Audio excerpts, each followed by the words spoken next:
What is going on, everybody? Welcome back to the Dirty Bird Fly Through and happy Victory Monday.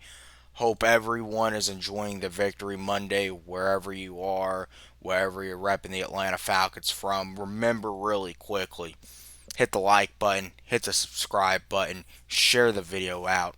All the support is greatly appreciated.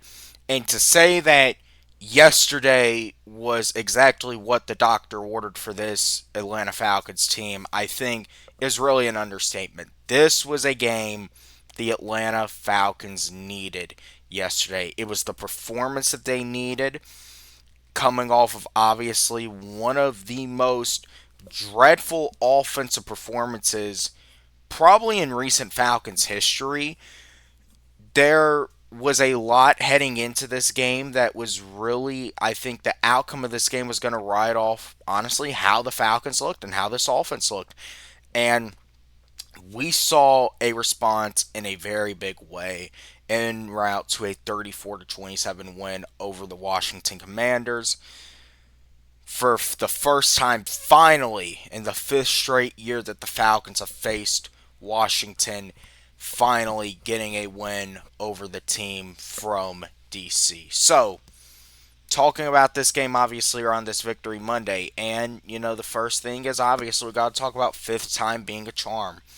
Because, the previous four matchups against Washington have all came down to the end, it feels like. Particularly last year's game in overtime that was a heartbreaker for so many, including myself. The game that was really the reason the Atlanta Falcons missed out on the playoffs last year because they couldn't capitalize and win.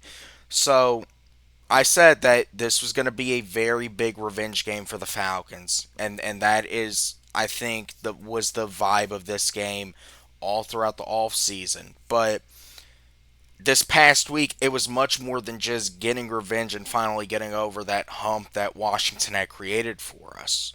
It was about making a statement. It was about really coming out, and for a lot of people, especially our quarterback, Michael Penix, the playmakers on our offense, our coaching staff, they all had to make a statement with their performances.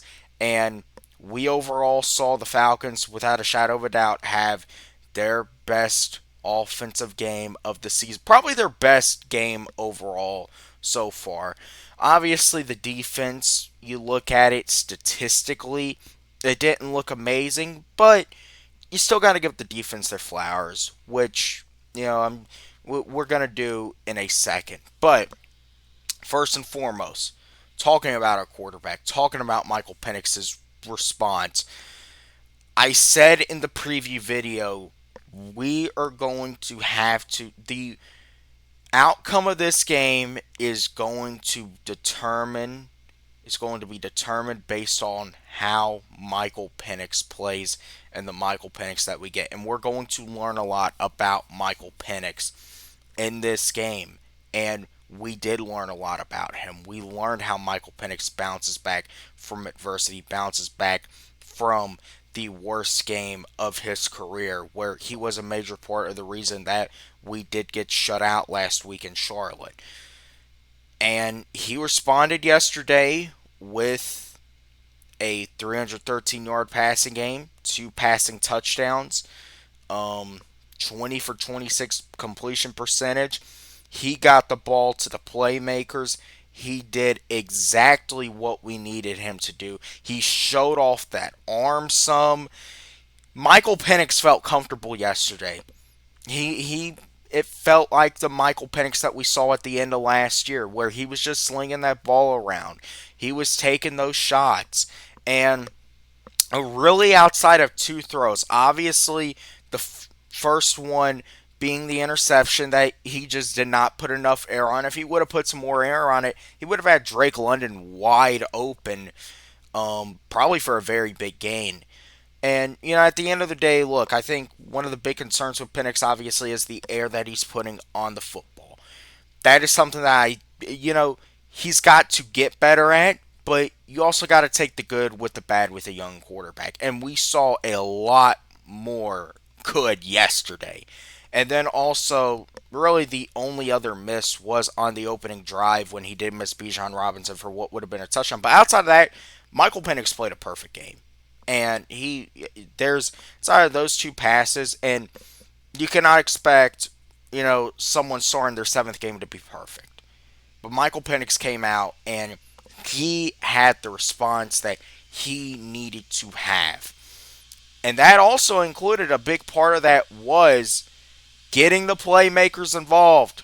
Drake London, Bijan Robinson, Kyle Pitts.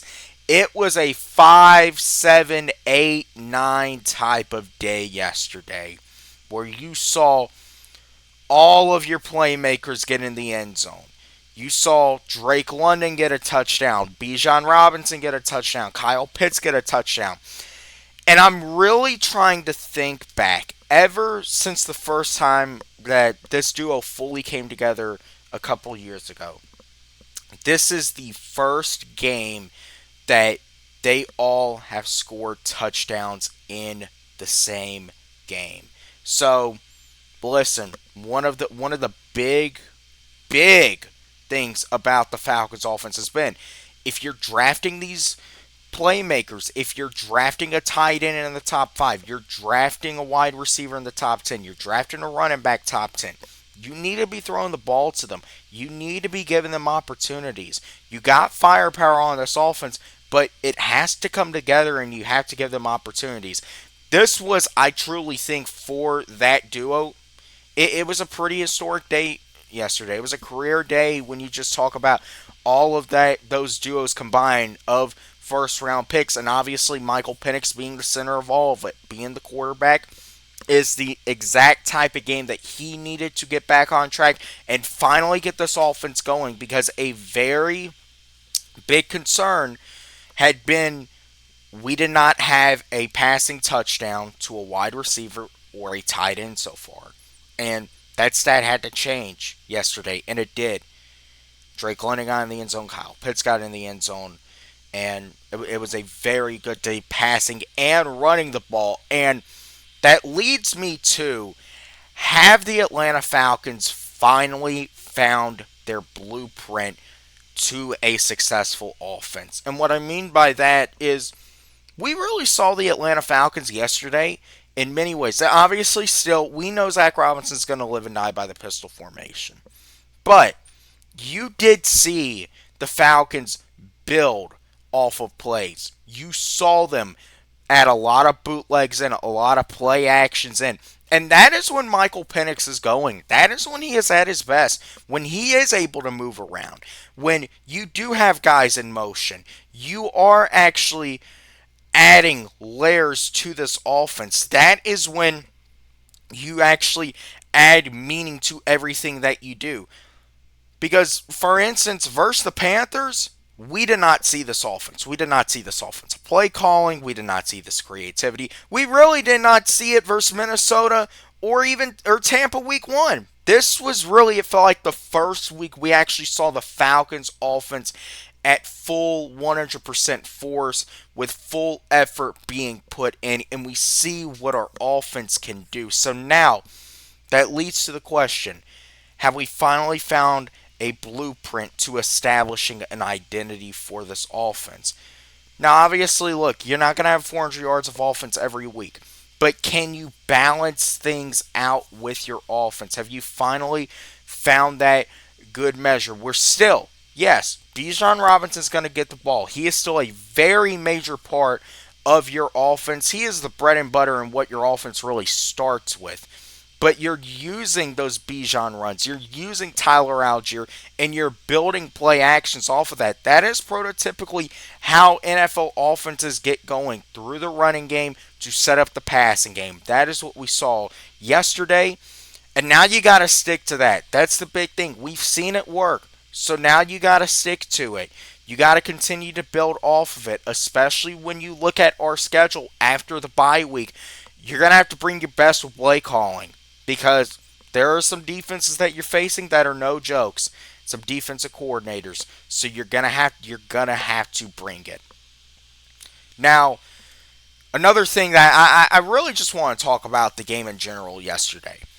The Falcons played like winners yesterday. They played like a team that knows how to win, which I think at the same time it can make the result in Charlotte even more infuriating. Because, I hate having to talk about that game, but I say this is a game. It can't define your season, but it's just so hard to forget, especially seeing how bad the Carolina Panthers played yesterday. But we saw the Falcons flip a switch. We saw them go in. They were at home, and even though there were a lot of Washington fans there, we saw a team that got comfortable anyway. They got their run game going, and they played like winners. They did not let Washington really establish full control of the game. There were a few moments it looked like maybe Washington was heading in the direction of actually gaining serious momentum, but the Falcons thwarted it. They thwarted it with a long drive in the fourth quarter to seal the game. We saw them time after time get the ball to the playmakers, and I can't stress it enough. That is what you need in this offense. This offense is at its best when it feels like anybody can get involved. Obviously, it starts with Bijan Robinson, but man, when you do it the right way, you can open up so many things.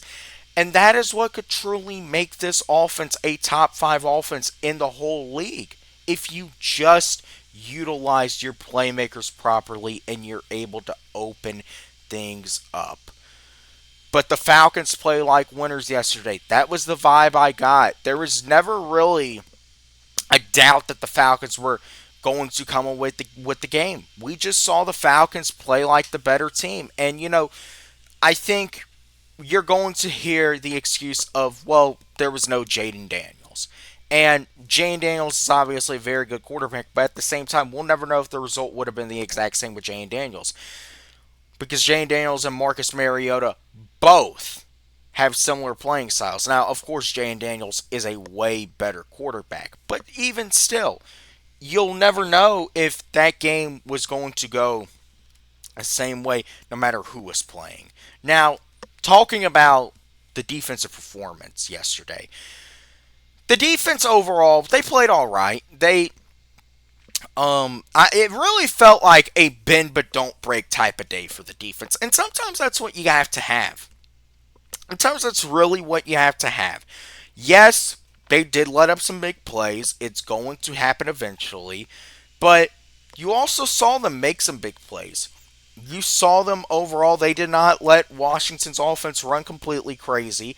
They did not, turn it into one of those shootouts that, we saw the Falcons lose in heartbreaking fashion because our defense just could not get a stop to save their life. Obviously, against Mariota, against a mobile quarterback, which has always been the Falcons' weakness on defense. They can never seem to stop mobile quarterbacks. Now, there were a few times we did see Marcus Mariota, actually for a lot of the game, get contained with his legs. There's really only one big-time run that we saw Mariota break off yesterday, I believe in the third quarter, and there was no quarterback spy on him. That was just an absolutely broken play from the start. But I really did feel like the Falcons held Mariota in check. They made him beat us with his arm. That was the challenge. And he got a few throws off on us. But also, we saw him throw one. We saw him throw one to Xavier Watts, his second career interception. So overall, I feel like the defense can do better. And we've seen the defense do better. But they're not going to have a performance like they did in Minnesota every single week. So all you can really ask for your defense to do, I think, for the most part, is make plays when it's necessary, hold up. Because this offense can be really, really special. You just have to actually allow it to be, and that is on the offensive coaching staff. But as far as the defense goes, we really saw an instance yesterday where it really felt like both sides of the ball helped each other. It didn't feel like one side was dragging the other down for the most part. We saw the offense obviously fire off, and even though the defense did give up some plays, it still felt like for the most part they were holding up their own. So big shout out to complimentary football yesterday. Now, I gotta talk about us spoiling some homecomings. Obviously, Dan Quinn and Marcus Mariota both had their return game Sunday, and they were absolutely spoiled. Because Dan Quinn was hoping to come back into Mercedes-Benz Stadium and get a win, and he left a loser. Just as he lost a lot of games pretty late in his coaching tenure in Mercedes-Benz Stadium. Dan Quinn is used to losing in Mercedes-Benz Stadium. And, it's just yesterday we fully welcomed it. And as far as Marcus Mariota goes, I've made my opinions clear on him. I think that, he did quit on the team.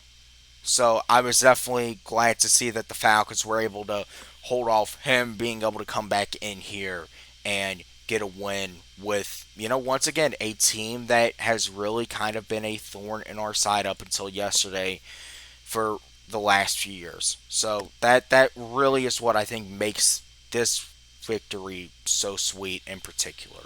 Now, giving out some game balls. And the first one, you know who it's going to. It's going to our quarterback. It's going to Michael Penix, man. He played an absolutely amazing game.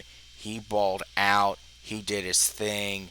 We really saw him grow, and now we want to see even more growth out of him. That is going to be the challenge, especially with the big game we have versus Buffalo. Michael Penix has a big opportunity to make a statement and show his growth on prime time in front of the entire world. So now, will he do it is the question. But Michael Penix may be playing one of, if not the best games of his young career so far.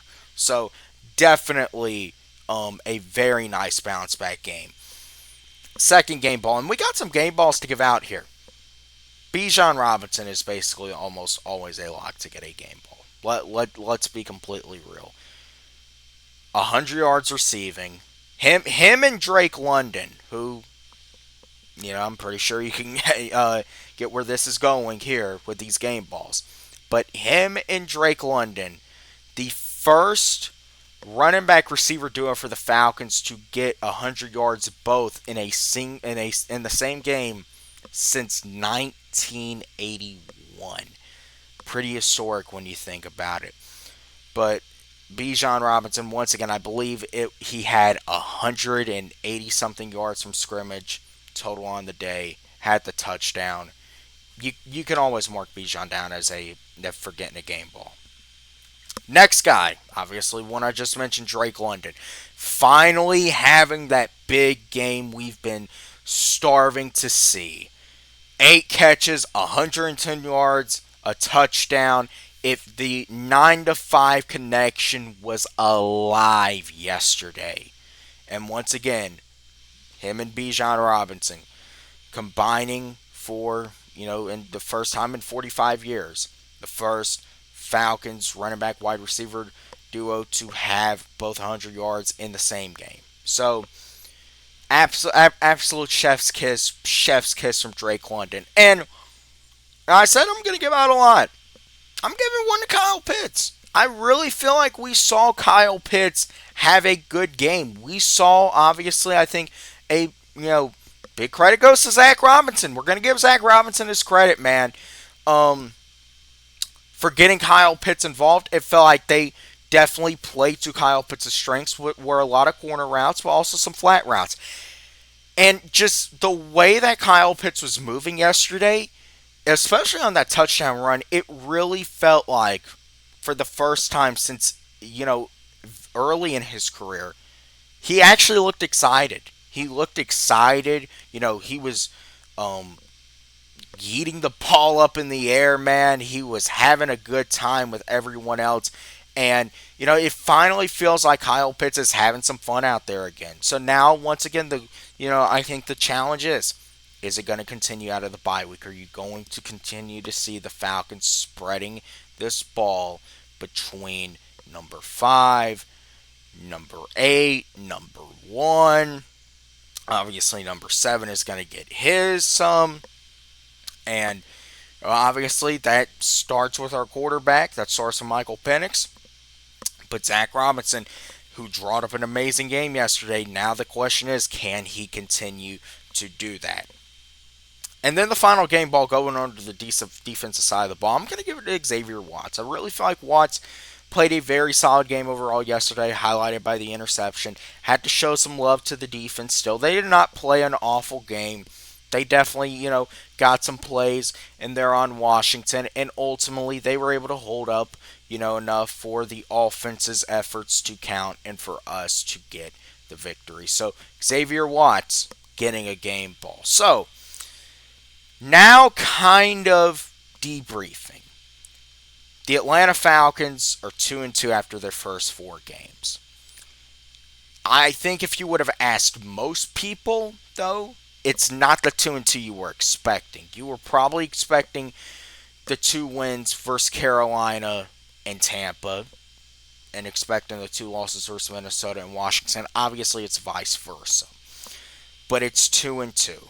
Our season is far from over at this point. There's still a lot of season left to play, and there is a early bye week. I think you could feel a lot of ways about an early bye week. There are some injuries that the Falcons have. Darnell Mooney suffered a hamstring injury yesterday, so he's going to have an opportunity to really rest up over the bye week. Storm Norton, who got injured in training camp, maybe do we finally see him back against Buffalo? Obviously, when Caleb McGarry went down, that was the first guy we were thinking about because we did see that Storm Norton was capable. But, I will say, I truly feel like Elijah Wilkinson has filled in, and especially, look, I'm going to give credit to the O-line. I truly feel like, especially yesterday, the O-line had a very clean game, and we saw them come out and really have one of their better days, and this Falcons offensive line has obviously been totally reformed. We have seen them turn into one of the better units in the entire league. But, of course, you could be getting even better now if you get Storm Norton back. But, really, where do the Falcons go now? And I still think the focus of one game at a time. I do. I think it's one game at a time. I think this is a good opportunity for everyone to debrief off of a win, so you go into the bye week on a high note. You're thinking of this team highly for the next over 2 weeks before the big game against the Bills on Monday Night Football in 2 weeks exactly. And look, Buffalo's the best team in the NFL. Josh Allen is the reigning league MVP. They are going to be a very tough beat, but I will say, if there is any opportunity to potentially pull off what would be a major upset, the Falcons have several factors playing into their hands, such as the bye week, such as being at home, such as wearing the red helmets in that game. But we're going to talk all about that when the time comes to talk about that. It was nice to see the Falcons go into the bye week on a high note. It was much needed because the difference between 1-3 and the difference between 2-2 is massive in this league. So you go into the bye week with your season still very much intact.